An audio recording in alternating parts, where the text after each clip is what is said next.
Salam sejahtera, selamat datang di KOKIMP, Komunitas Kajian Ilmu Manajemen Pendidikan, yang dibina oleh Bapak Amril Muhammad selaku dosen Prodi Manajemen Pendidikan Universitas Negeri Jakarta. Nah, sebelumnya perkenalkan, halo, nama saya Sabila Fisabilillah Isari, mahasiswi Prodi Manajemen Pendidikan Universitas Negeri Jakarta Angkatan 2019. Nah, di video kali ini saya akan membahas mengenai teori organisasi modern yang bersumber dari buku Perilaku dan Teori Organisasi oleh Dr. Ari Ambarwati, MPD. Nah, sebelum kalian menyaksikan video ini, jangan lupa like, comment, and subscribe, dan semoga video ini bisa bermanfaat untuk kalian semua. Selamat menyaksikan! Nah, teori organisasi modern itu apa sih? Jadi, teori organisasi modern itu terdiri dari atas berbagai pandangan, konsep, dan juga teori yang memang berorientasi pada sistem dan dikembangkan atas dasar penelitian empiris. Jadi, para ahli teori organisasi modern ini memandang organisasi itu sebagai sebuah sistem yang adaptif gitu. Agar dapat bertahan, harus menyesuaikan diri dengan perubahan lingkungan dan melibatkan aspek politik dalam pembentukan struktur.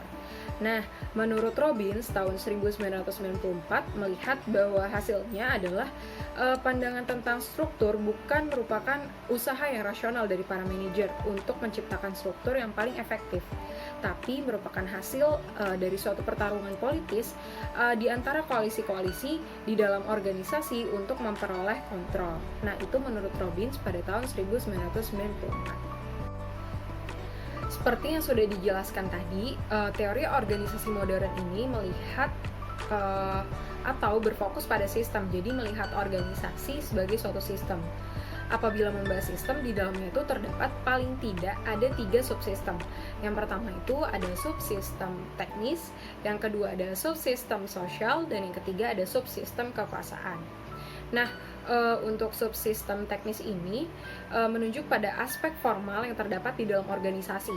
Sedangkan subsistem sosial dan subsistem kekuasaan ini menunjuk pada aspek non-formal yang terdapat di dalam organisasi.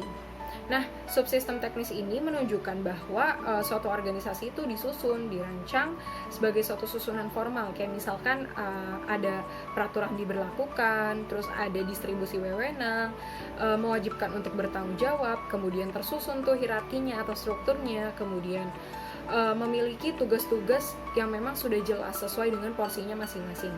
Nah, ini semua menunjukkan aspek formal dari suatu organisasi.